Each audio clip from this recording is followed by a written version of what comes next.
That sucks. That sucks.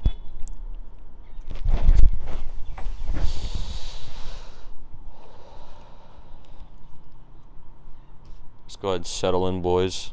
Get the sync sound, get the clap. Or no, sorry, it's a stomp. Go ahead and get that. Bam. Well,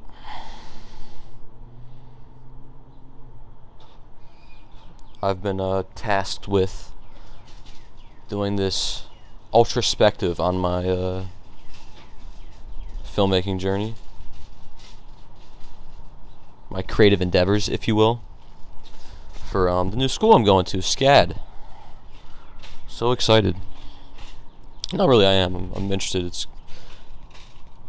a little bit, I guess, I don't know, outside of my comfort zone, going to a big city, not knowing anybody, but I think that's good for everyone. But making this real for them has been like real difficult for me. It's been like, I think, the hardest thing I've had to do in my entire life, I think, which is really funny because, like, I don't think it's that big of a deal in actuality, but I've made it that big of a deal. So I've just been really reflecting on, like, what is creativity and why it even matters, right? Like, why does it even freaking matter?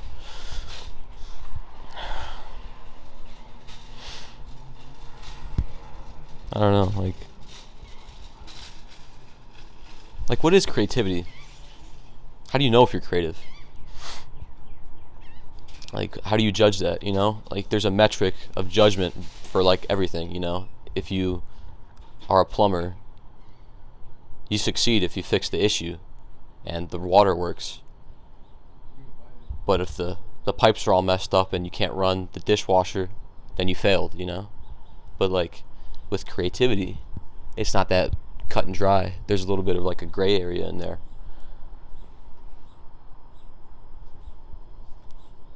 So is it like your work ethic? How much things you produce? Is that what makes you creative? The amount of things you make? Is it your accomplishments? What you achieve in the field, that whatever creative field you're involved in? Is it the originality of your work? I don't know. Sometimes I think maybe it's the suffering that you, whether self-induced or not, that is inflicted upon you. You think about, like, the tortured artist, right? I mean, is he great because he was so tortured, lived such a messed up life? Is that why his art is looked at as great? I don't know. So while I sit back and smoke, I think about all this stuff, kind of ease my mind a little bit. There was supposed to be a nice, beautiful sunset behind me. But, things don't always work out, so deal with it. Hold on, there's a plane going by.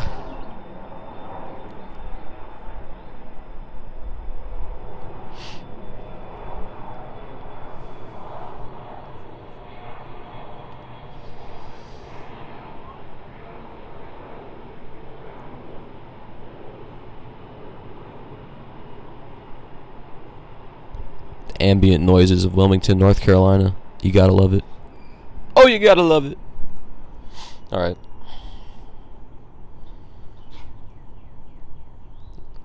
I don't know, with creativity, it's like, to be successful at it, you have to continue to do it, right? No matter where you are, or what you make, or what you do, whatever level you're at, none of it matters if you don't have anything made. Like, think about, like, if you want to be Drake, if you're a musician, you want to be the top guy, the hit maker, and you have, like, 2 songs, how are you going to be Drake? If you have 7 albums, they might suck and nobody listens to them. You have 2 streams from your grandma and your aunt, pity streams or whatever. Still, you have 7 albums made, so there's a possibility for that to happen, So it's weird. Creativity, you have to kind of keep making stuff for relatively nobody, or not relatively, but for honestly nobody, You have to continue to make stuff for nobody other than yourself, either for just the joy of it or for the hope that something may come of it. And so when you lay it out like that, what does that sound like? Continuing to do the same thing, expecting a different result. What does that sound like? Insanity. Something that makes me think, what's the line between insanity and creativity? And I've thought about it. I don't think there is one. I think if you're going to be a creative, if you're going to deem yourself as a creative individual, you're insane. You have to be. And I saw this video where this guy kind of broke down like the creative individual, what it really means. And he kind of basically distilled it down to, if you're a creative, the reason it's so sought after and valuable, firstly just because it's needed to evolve and advance the tribe of humans, society, whatever. They're important because of that, because they think outside the box. But the reason it's so valuable is because you make order out of chaos. That's really what you do. That's where the tortured artist comes from. It's chaos constantly. You're so tapped in and aware of what's going on around you. It's chaos. And so then you can distill that chaos and all these thoughts running through your head into some type of artistic medium, whether it be film, paintings, drawings, whatever it may be. That's why it's valuable. And it's like the guy said in the thing, he was like, the tribe will sprinkle these few little creative individuals throughout history, and a couple of them at a time, and kind of just, they're all different versions of what creativity is. And they'll see, who becomes successful. And the guy kind of laid it out as like the creative individuals, like this human sacrifice for the betterment of everyone else. Let's say that there's 5 creative individuals at a time living. Only one of them probably ends up doing anything of value. The other 5 live these tortured lives of quiet desperation where they try to make something, and that's the funny thing too. It's like, who's to say that, let's say the one is, I keep going back to Drake, I don't know, I've been listening to a lot of Drake recently, but I like Drake, he's a good artist. But anyway, let's say the one of the 5 is Drake, the one who's successful is Drake, the other 4 are nobodies. But what's to say that guy isn't better than Drake, or isn't more talented, or just as talented as Drake? It's all subjective and relative. That's the thing about creativity. The work is all subjective and relative. There's no objective goal and critique of what's great and what's good. There's a couple things, like, if you don't have any sound, or the sound's really bad, in your film, then like that's probably not a good thing. If your painting is just scribbles, that's probably not good. But then, what's one man's trash to another man's treasure, or whatever they say. Another man's trash is another man's treasure, So some guy might look at your crazy schizo scribbles and be like, whoa, that's really deep, man.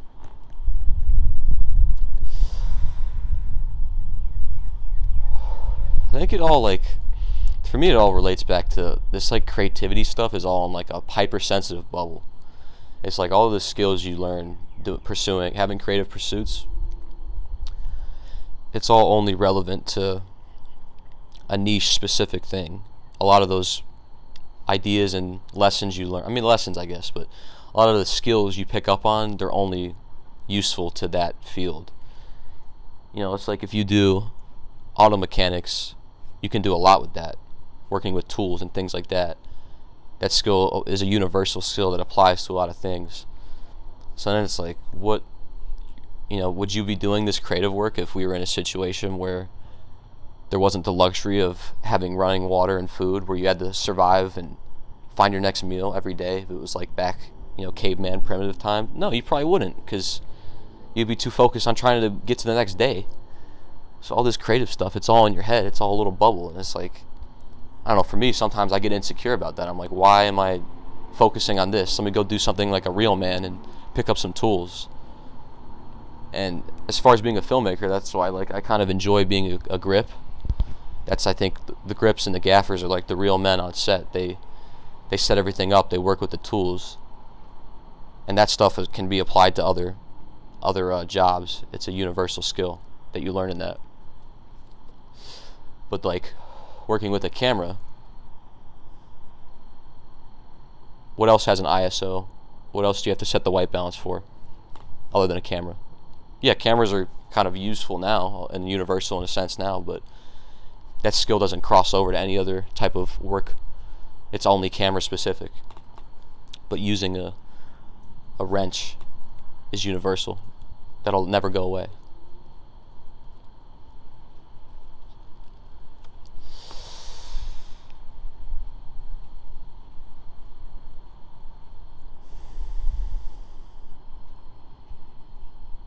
I don't know, I think about SCAD, like going to this school that's going to teach me about creativity and turn it into, I mean, anything with the sense of they're going to teach you about creativity. Like I've laid out, there's no objectivity in creativity. It's all subjective. So whatever one person says doesn't really matter. You can make something that they think is bad, and you can show that to some guy across town, and he thinks it's great, and he'll give you $10 million. So that's what, like,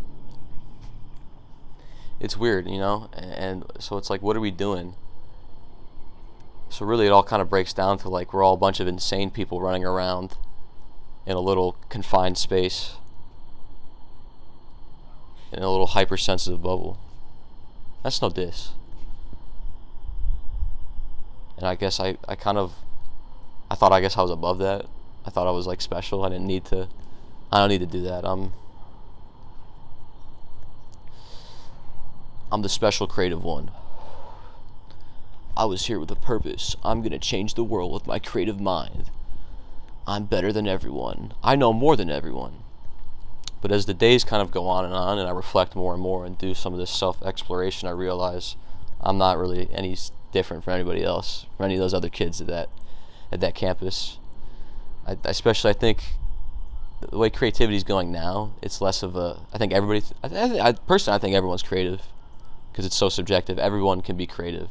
It's just a matter of who thinks it's worthy of pursuing. And then the question is, the ones who pursue it, are they the smart ones or the dumb ones? And the ones who don't, are they the smart or the dumb ones? And it's up to you. That's why everything's all relative and subjective.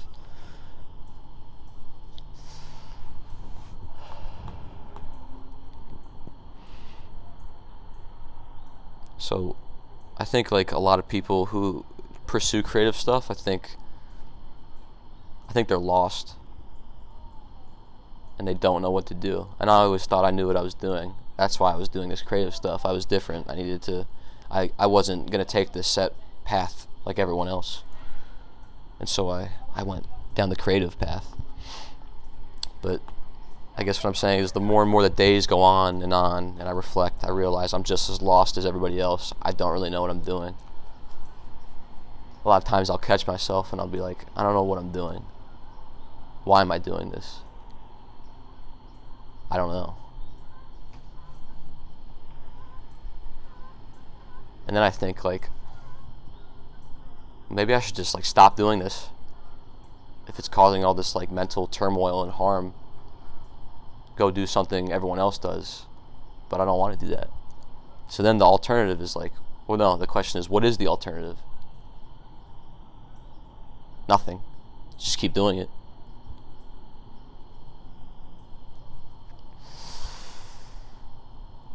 So I guess that would make me insane.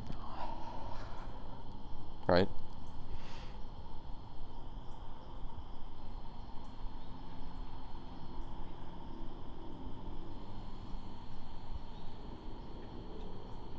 I don't know.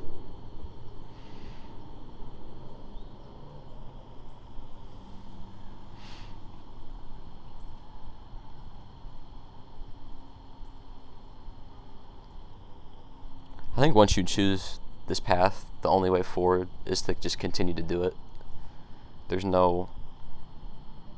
Once you do it, you can't back out. I mean, you can, obviously, but if you're going to commit to it, you got to do it all the way through. And the whole point, I guess, is to create a better life for yourself, escape kind of the reality that's chips that are laid in front of you, to succeed that. At least that's what it kind of is for me.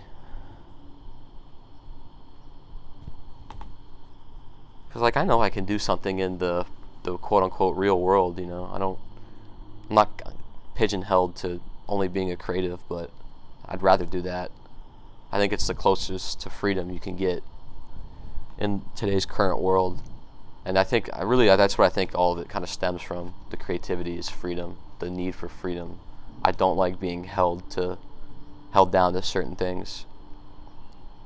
I don't like being pigeonholed. I want to be able to do what I want to do. And it's not to say I can't learn from anybody, and I'm above criticism or whatever, or critique or whatever. I'm not saying that. I just like to be able to say, hey, I got this idea. Let me finish this through. Let me make this song. Okay, that was cool.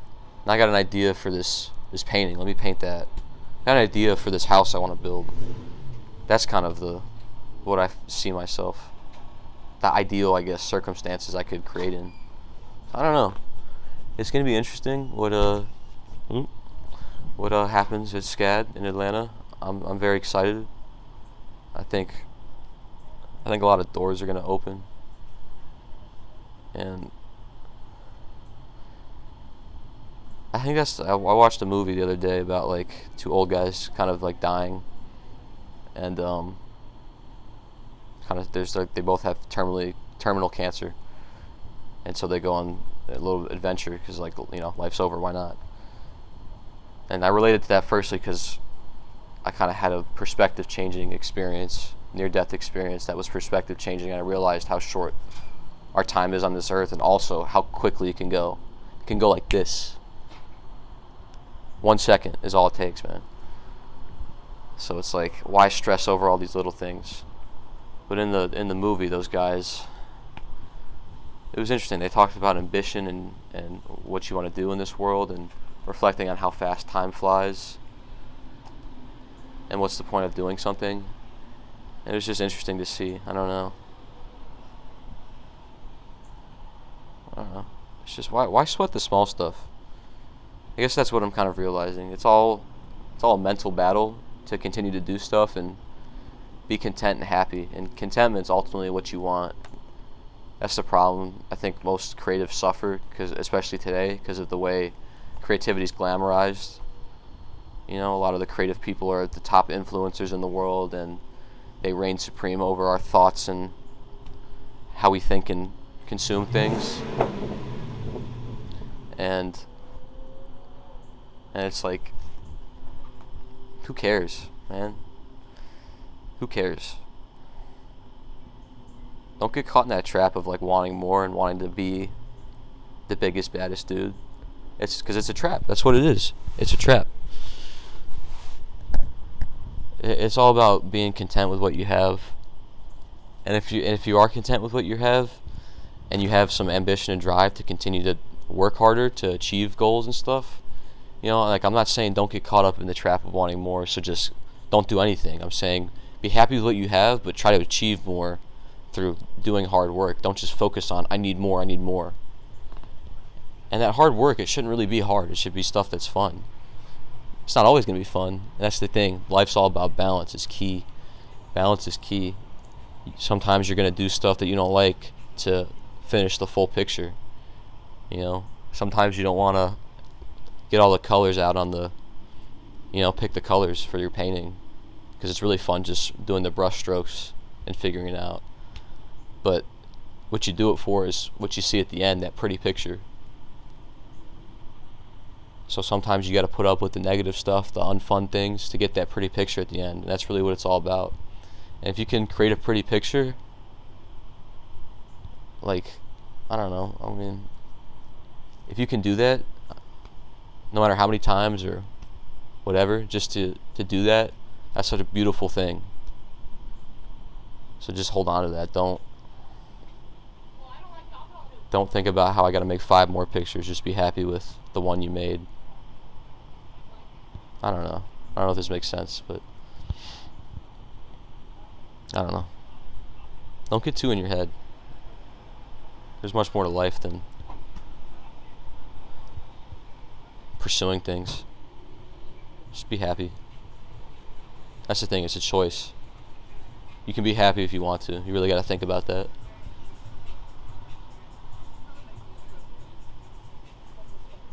I don't know.